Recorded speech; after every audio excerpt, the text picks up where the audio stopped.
Huge changes are coming for the Toronto Maple Leafs as following their loss against the New York Rangers, Craig Berube has called out a specific player and spoke out about his recent performance. We also have to discuss the power play. Things are looking very rough if you're a Toronto Maple Leafs fan, and changes are coming on that front as well. So I'm going to break all that down in this episode, but before we get into it, quick reminder to hit the subscribe button. If you're a part of the 70 or so percent who aren't subscribed to the channel, this is the place to be for daily Leafs content, and we're on the road now to 14,000 subscribers. So if you want to help us towards that goal, hit that button. But Darius, you were at the game yesterday. There was no post-game stream. Apologies, we let Darius enjoy his birthday while he was at the game, but there's a lot of things to discuss from that game, but really the bigger picture here is that huge changes are going to be coming for the Toronto Maple Leafs, and this is not an overreaction to the one game yesterday. Quite frankly, they probably would have won against most teams that don't have Igor Shesterkin or a goalie of that caliber.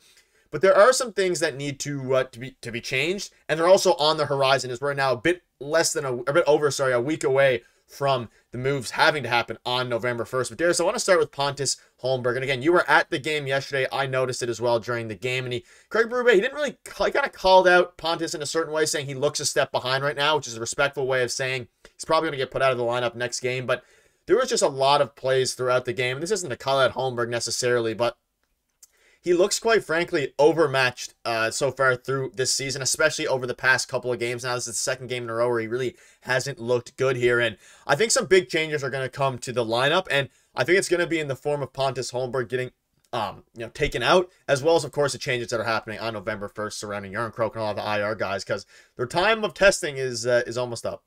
Yeah, and I could see Pacioretty coming back into the lineup. I see him coming back into the lineup anyway, but maybe for Holmberg. And like you mentioned, I was at the game last night, and you notice things during the game when you're there live that you don't see on TV. And of course, this quote is from after the game. But even during the game, I was kind of puzzled by Holmberg's play last night specifically, and even like for the first couple games of the season. I don't know what it is, but going back last season and the season before, whenever he came up from the Marlies and he was used as a regular in the NHL, he looked pretty good in his role. But so far this year, especially last night, there's a couple times where you're like, you really didn't come out with the puck there, or why are you taking that angle on the check? Or it was just a couple weird plays last night specifically, and maybe he had a bad game. Maybe guys have bad games all the time, but it's been a couple games now where he hasn't really made a significant impact on what he's supposed to do. And he just looked a little bit lost last night for sure. Like, he even bumped into Matthews at one point, when they weren't even playing. He just seemed a little lost last night. So not to single out one guy, because there was a couple guys that probably could have had better games last night too, and obviously Shesterkin had a great game,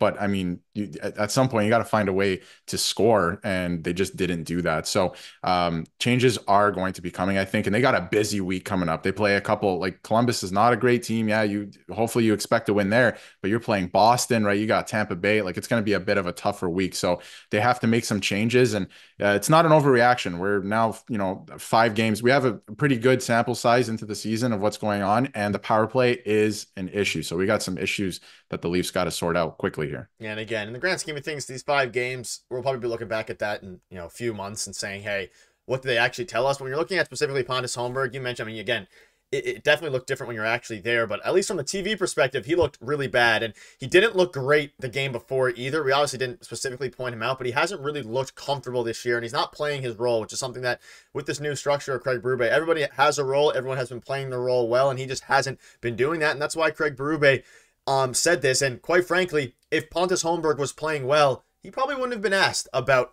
to ask a comment about him. So it's very interesting. And yesterday, Austin Matthews and Nylander combined for 17 shots on 26 attempts. Matthews found the net once. More damage could have been done. Unlucky. And I think there's obviously a bit to say there. Sure, it was a little bit unlucky. Some of the shots weren't phenomenal. Some of the shots were really good.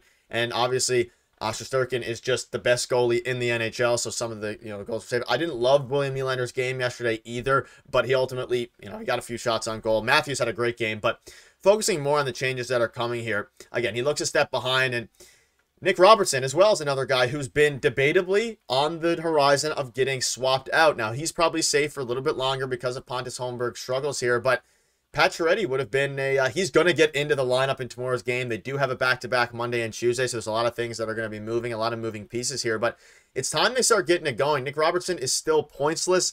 He has a 0 plus-minus. Plus-minus doesn't mean how much, but I mean, Darius, at this point now, I mentioned not a huge sample size, but he got to start getting on the board and doing some more things out there, even if it requires him forcing a little bit more. On games like yesterday, I would have liked to see him be a bit more aggressive.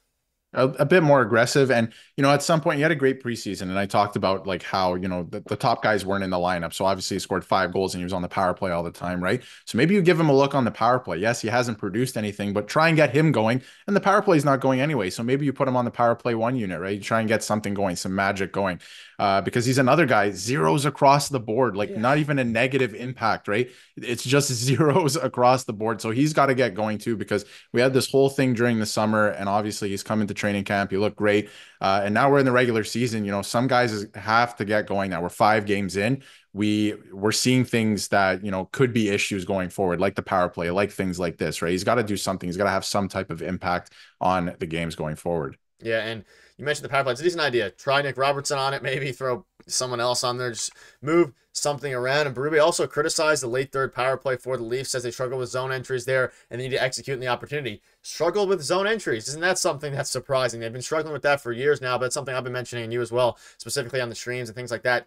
They haven't been able to get set up. Yesterday was no different. They obviously played the best team so far that they've played, which is, of course, the New York Rangers there. So it's just very interesting. And you look at the 5v5 expected goal share, and the Leafs are they're right in the middle at 15.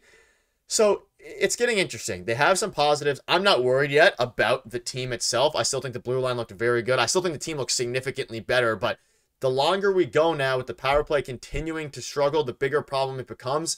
And I mean, Nick Robertson, I'm not going to sound the panic button yet. I'm not going to hit the panic button yet.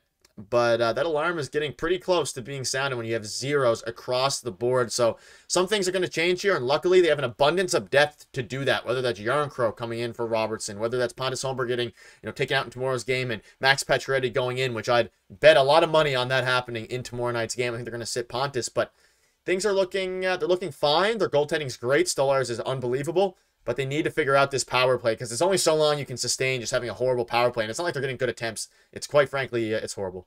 Yeah, over the course of the next 2 days and the next 2 games, I think we're going to see everybody who is available in the lineup, whether it's Monday or Tuesday. And in terms of the power play, I mean, again, in terms of, actually being at the game and hearing things that aren't TV, the upper bowl, not friendly to the Leafs power play. Like, the fans were letting them hear it, and it wasn't great. It was not good. Like, especially live. You can see it on TV, but especially live, you're like, why are you making some of these plays? It doesn't make sense. You have to change something. And a lot of the personnel is the same through all of these power play coaches, right? So why are, you got to shake something up at this point. It's not working. And the zone entries are a real problem, and even sustained pressure. They'll get maybe one good chance and you're like, all right, that's a good power play. But is it really though? Like, maybe you want like 4 shots, 5 shots, sustained pressure. They're not doing that. And a lot of really puzzling plays. So they're going to have to really change something up here. Something's got to give. And maybe it's, I don't want to say bench, but maybe, splitting up the power play units a little bit more and giving other guys opportunities, like Robertson, an opportunity to get going, because it literally couldn't get worse, the power play than it is right now. Something's got to give. Yeah, and it's at the point where I'm surprised, and it's not good if we're talking about being impressed when they actually get a solid power play, get 4 or 5 shots on goal. It's just not happening. So let us know in the comments what your thoughts are on that. A ton of interesting games coming up for the Toronto Maple Leafs. The biggest storyline right now is what they're going to do with Pontus Holberg, Nick Robertson, and the power play. So let us know in the comments what adjustments you would make, and we'll keep you up to date with all the news. So make sure to hit the subscribe button, and we'll see you guys tomorrow.